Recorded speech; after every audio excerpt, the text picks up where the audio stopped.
I'm Brad Hafford, archaeologist at the University of Pennsylvania and field director at the ancient city of Ur. I'm standing in, or just behind, Woolley's Area AH. Now, Leonard Woolley dug this site from 1922 to 1934. And he was working for the University of Pennsylvania and the British Museum. I thought I would take us on a tour of his Area AH. It's a residential zone, and it dates in mostly the Issenlarsen Old Babylonian period. That was the best preserved anyway. He had some late material on top, and that was from the Neo-Babylonian and the Kassite periods.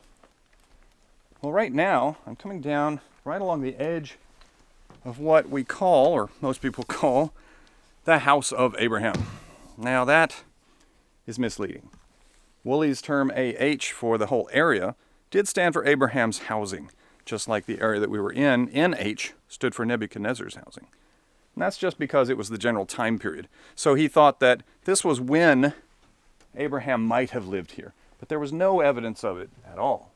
So this thing is quite large, but that's because it has been rebuilt. And we will walk a little bit through it just to show you what it is. So this is not an original building. Pavements are largely original, but the walls themselves are not. So, for instance, we can see that there was an ancient drain in the center of this courtyard. And the foundations in general are largely correct, but it didn't quite follow them exactly the way that Woolley had found. So the building is not exactly true to the ancient time.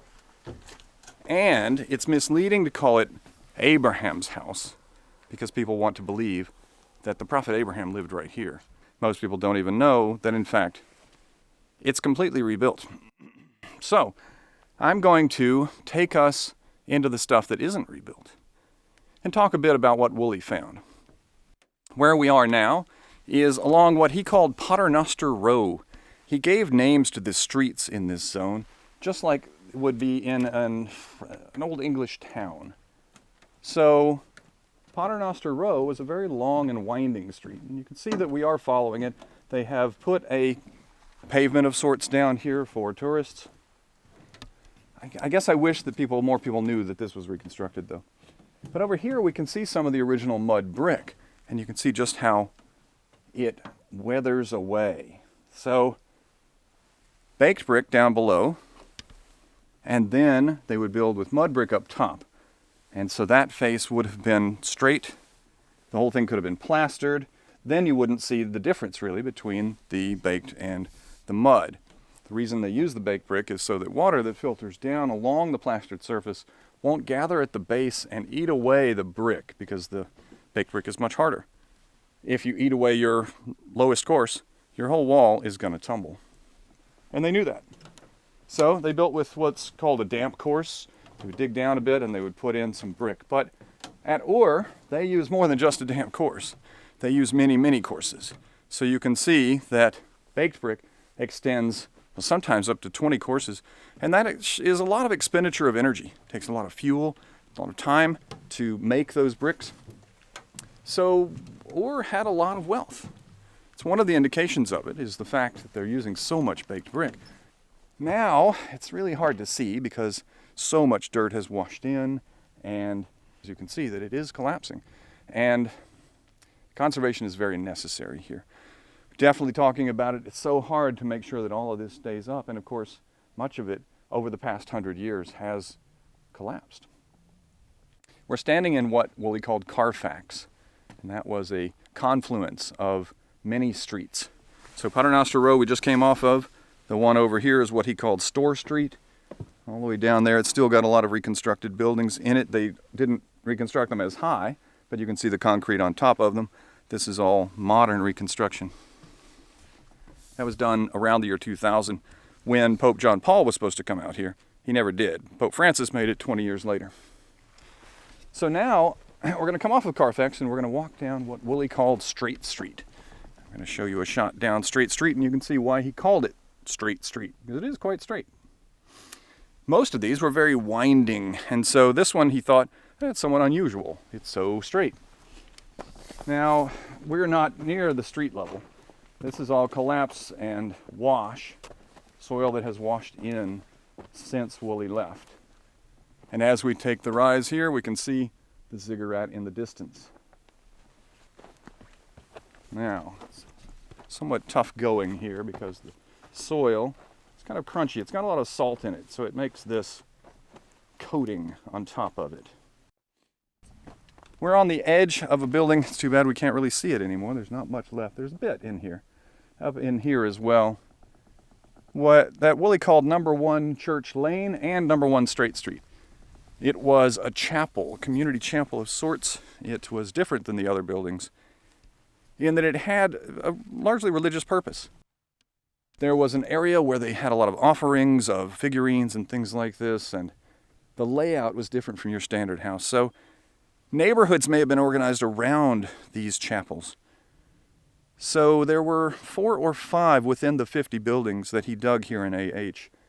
And those seem to be kind of community centers, gathering points for a small zone of, well, a neighborhood, really. So that's one of them. There was another one over on Paternoster Row, and one as we get closer here on Bazaar Alley, as he called it.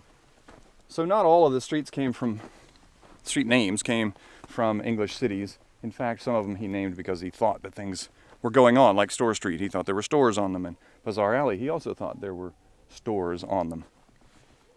Well, Straight Street had come to an end here. Well, it went back into other houses, so it was kind of a dead end, but it moved on into some of the houses that meet the next street over there, which he called Niche Lane.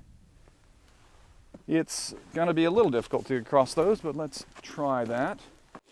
We can see back here, number 1, Baker's Square. That one in 2015, SUNY Stony Brook team dug out a bit just to check what Woolley had done. Turns out that his notes were quite good. Same number of courses of baked brick that he reported, etc. Baker's Square would be beyond there. Number 1B Baker's Square still had some kilns, ovens, something like this. It's not clear what they were making there. Woolley thought maybe it was bread, and that's why he called it Baker's Square. Well, we're actually going through where an ancient wall would have been, coming out closer to Niche Lane, which is just up and over this way. Niche Lane is right in here. The niche itself that he named it after can sort of be seen. There's a bit of a hook in the wall over there, and there's a rounded corner of a building going right there. Woolley thought the rounding was to keep the packs on mules from catching and dropping off. Not every corner is rounded, though. It's not a bad guess that maybe it was to try to keep people from, catching the corners in these very narrow streets. You couldn't get a wheeled cart in here, but you could get a donkey with a laden pack on it to come through here. Well, one of the last things that I want to show, and there really isn't much left at all. You can see just how tumbled the state is here. We are now very near what he called Old Street. And just off of Old Street is a house that people might actually have heard of, that of Aya-natsu.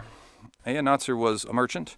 He dealt in copper, among many other things, but he's most famous for having conducted in copper, and there are many tablets from his house, and a few of those are complaints about how he was dealing in poor quality copper, and people got rather upset about that. So he's made the memes in a way, even today, because people have read those tablets and said, it's not just a modern phenomenon. People were cheating or misdealing sometimes in the past. Don't want to be too hard on Aya-natsu, or maybe he did do some good dealing as well. Get back onto the modern path, which is not heavily touristed. Most of the tourism is up near the ziggurat. Occasionally people are allowed down here.